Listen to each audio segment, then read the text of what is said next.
Amin'izao fotoan'izao ankoatran'ny sehatra informatika dia tsy azo hidivirana ihany koa indrindra ho an'ireo mitady asa ny fahaizana mifehy ny tenim-pirenena hafa toy ny teny anglisy, ahafahana manatsara ny fahaizana amin'ny teny anglisy ho an'ny olona dia ny karakara fampiratiana na ihany koa fampiratiana ny fahaiza-manao ao anatin'ny tontolon'ny teny vahiny ry zareo anivon'ny messenger american English Club Up izy ireo ndray dia manome fampiofanana ary manome ny tsara avy any aminy ihany koa ampitomboana zany ny fahaizan'ny olona rehetra ny teny anglisy.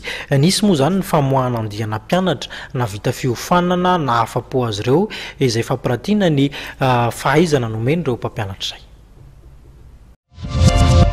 Mpianatra mahery 900 ao anatin'ny andiany 720 izay ahitana mpianatra sy mpampianatra avy nanaraka fiofanana amin'ny teny anglisy ary mahafeny teny anglisy no navoakany messenger american English Club Up izay fikambanana Miahy olo sahirana. Misy eo zany na vita ny diplôma fotsiny zany tao anaty fotoana fohy dia misy ankizy niovana mpampianatra tao anatin'ny herintaona dia misy ny ankizy koa zany ao andray ny attestation de travail afahany compléter ny dossier ara-panjakana dia manana hoavina. Ireo moa zany le atao hoe mainty milalitra atao aminay efa safidy ny ankizy satria ireo zany le ankizy efa nianatra dia maka expérience fotsiny dia ao koa zany ireo ankizy tao anatin'ity fankalazana amin'ny 20 taona ity ho zarainay maro-pakasitrahana satria sitraka kastely nataony zareo amin'ny fitondran-tena zany tato amin'ny messenger american English Club Up. Ilaina ny fahaizana amin'ny teny anglisy raha nambaran'ity mpampianatra izay nanaraka fiofanana tato amin'ny messenger american English Up ity. Ankehitriny ilaina tokoa ny teny anglisy dia niezaka ihany tena anatsapa zany hoe inona no mampasamihafa ny anglais américain sy ny anglais british.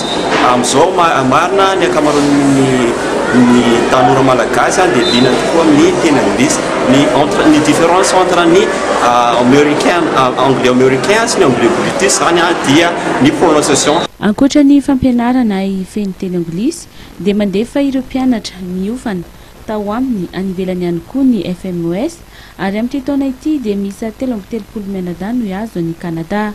Marina moa fa mankalaza ny 20 taona ny zorony ny fikambanana rehefa manetiny ireo mpianatra navoakany amanalony kosa ireo mpampianatra ary amanjatony no nandeha anivelany.